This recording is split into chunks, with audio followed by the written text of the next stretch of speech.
Hello everyone, welcome to mini blog with Anushree. আর আমার blog দিতে একটু দেরি হয়ে গেছে কারণ আমার ফ্রাইডেতে প্রচুর চাপ ছিল। আর রাত্রিবেলা আমি একটুখানি চিয়া সিড আর গোনকাতিরা ভিজিয়ে রেখেছিলাম, যে এইটা আমি আগে রেগুলারই করতাম, পরে আবার স্টপ হয়ে যায় জার্মানি যাওয়ার টাইমে। এখন আবার সেটাকে আমি স্টার্ট করেছি। আর মা কিছু ভিজিয়ে রেখেছিল আমন্ড, যে সকালবেলা উঠে গোনকাতিরাগুলো এরকম জেলির মতন হয়ে গেছে, আর চিয়া সিড দিয়ে বেশ জলের মধ্যে মিশিয়ে এটাকে খেয়ে আমি আর মা বেরিয়ে পড়েছিলাম একটু ঘুরতে।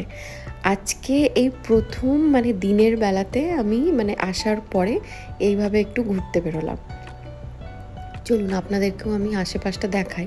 আমাদের এই পুরো সোসাইটিটা এখনও অবধি তৈরি হচ্ছে, পুরোপুরি তৈরি হয়নি, যেহেতু আমরা এটা নিয়েছিলাম আন্ডার কনস্ট্রাকশন।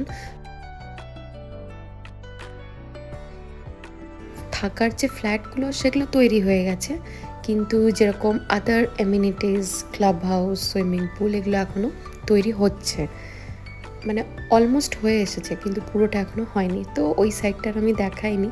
আর এটা আরেক পাশটা, এখানে প্রচুর গাছ লাগিয়েছে। আসার পর দেখেছি এলাম আমি প্রচুর গাছ লাগিয়েছে, কিন্তু ঘোরা হয়নি এভাবে। আমি মাকে বললাম যে চলো আজকে একটু বেরোই, অনেকদিন পর সময় পেয়েছি। আর এই এন্ট্রান্সেও প্রচুর ফুল ফুটেছে, বেশ ভালো লাগছিল দেখতে। আর গাছগুলোও বেশ ভালো লাগছে, বৃষ্টি পড়ছে তো এখন সারাক্ষণ, খুব ভালো লাগছে দেখতে। আর খুব ফুলও ফুটেছে দেখছি চারিপাশটায়। সকাল সকাল এরকম যদি রোজ টাইম পেতাম বাইরে আসার, তাহলে বেশ ভালোই লাগে, সকালটা ফাঁকা ফাঁকা। কিন্তু রোজ তো আর টাইম হয় না যে ঘুরতে আসবো।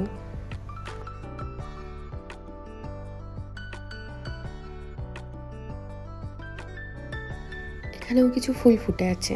আগে এই সব চারিপাশটাতে সেরকমভাবে মানুষজন ছিল না ফ্ল্যাটগুলিতে যখন আমরা এসেছিলাম। এখন অনেক জন চলে এসেছে। আর এই গাছগুলোতে দেখুন অল্প অল্প ফুলের কুড়ি এসছে, কিন্তু এখনও ফুল ফুটেনি। তো মা আমাকে ওইগুলোই দেখাচ্ছিল।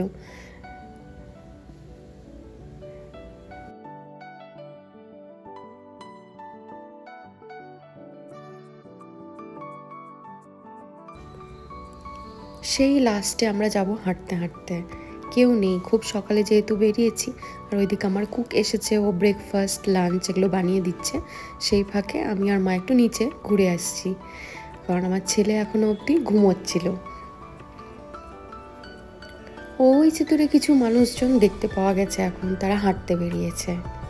সোসাইটির এইটা এক পাশটা, আর অন্য দিকটাতে কাজ হচ্ছে, সেই জন্য আর ওই পাশটা দেখায়নি। চলুন হাঁটতে হাঁটতে যাই বি ব্লকে। বি ব্লকে কি সুন্দর লাল লাল কাগজ ফুল ফুটে রয়েছে।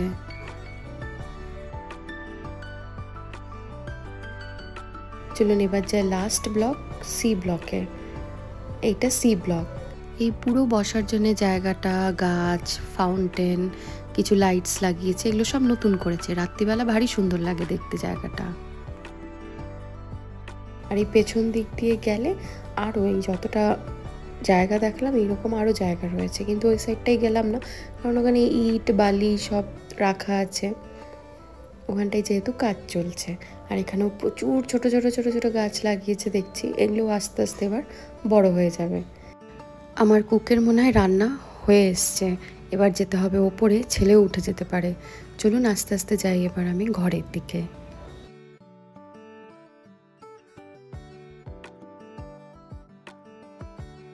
উপরে এসে ঝটপট ব্রেকফাস্ট সেরে, আজকে যেহেতু উইকেন্ড অনেক কাজকর্ম সারতে হবে। আর রাত্রিবেলা আমরা গেছিলাম কাজকর্ম সেরে, রাত্রি 10টায় বেরিয়েছিলাম ওই দাদার বাড়িতে, সি ব্লকে থাকে। রাখি নিয়ে গেছিলাম, রাখি সেলিব্রেট করব বলে। এখানটায় সেই দাদার সাথে আমাদের একটা ভালো, দাদার ফ্যামিলির সাথে একটা ভালো কানেকশন হয়ে যায়। হয় না অনেক সময় যে কারোর সাথে কারো ভালো কানেকশন হয়ে যায়, তো সেম আমাদের সাথে দাদাদের বেশ ভালো একটা কানেকশন হয়ে গেছে। ওনারাও বাঙালি। আর আমরা গিয়ে প্রথমে আগে টেবিল সাজিয়ে ফেলেছিলাম। দেখুন কত মিষ্টি এনে রেখেছে। আর আমি কিছু রাখি আর এই কেকটা এনেছিলাম, আর হ্যাঁ ওই অরেঞ্জ মেডটাও এনেছিলাম। কেক থেকে সেই হ্যাপি বার্থডে লেখাটা তুলতে ভুলে গেছিলাম আমি। টেবিল সাজিয়ে ওখানটায় বাচ্চারা খেলছিল সবাই মিলে। আর আমরা এবার চলুন কেকটা কাটি।